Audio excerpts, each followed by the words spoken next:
ఈ పద్మనాభంతో పెట్టుకుంటే పచ్చడైపోతాం. మోహన్ బాబు వర్సెస్ మంచు మనోజ్. అసలు పంచాయతీ ఏంటంటే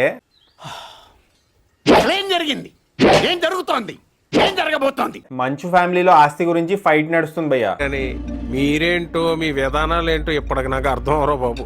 నివసిస్తారు ఒక ఫామ్ హౌస్ లో. సో అక్కడ సెటిల్మెంట్ కోసం మంచు మనోజ్ వెళ్ళాడు. సో టాక్స్ జరుగుతున్న టైంలో మోహన్ బాబు గారికి సంబంధించిన అనుచరుడు, ఆయన పేరు వినయ్ అంట, ఆయన అటాక్ చేశాడు మంచు మనోజ్ ని.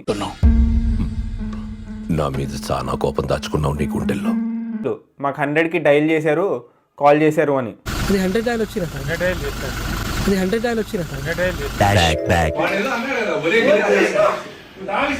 ఇది ఇళ్ళకి వచ్చి ఇలా కొడుతూ ఉంటారండి మా వాళ్ళని బంధువులు. ఈ ఊరందరికీ మంచి చెడు చెప్పే కుటుంబం రామంది. ఈ విషయం 10 మందికి తెలిస్తే ఏమనుకుంటారో ఆలోచించావా? మీకు మాటా వస్తే 4 గోళ్ల మధ్య మీలో మీరు సర్దుకుపోవాలి. అటు చూడు బే.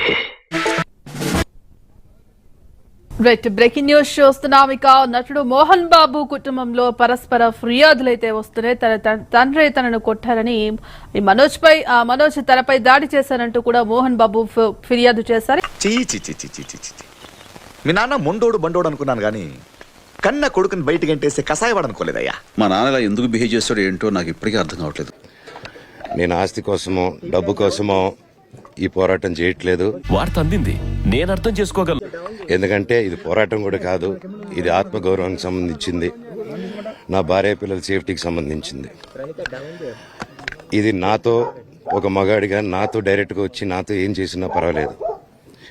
నా భార్య పేరు ఇంక్లూడ్ చేయడం, నన్ను తొక్కేదానికి.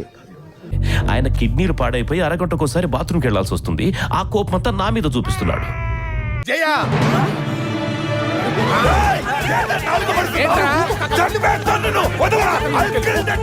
నా 7 నెలల పాప ని ఇంక్లూడ్ చేయడం, నా బిడ్డలు ఇంట్లో ఉండగానే అలా బిహేవ్ చేయడం కరెక్ట్ కాదు.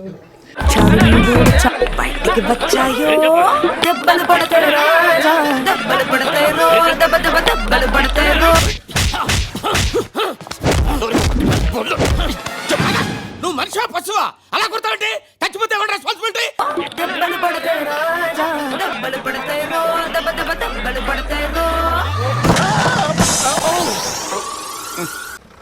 పిల్లాడిని చంపేస్తారా? మంచు లక్ష్మి రాజ్య ప్రయత్నాలు విఫలమయ్యాయంటూ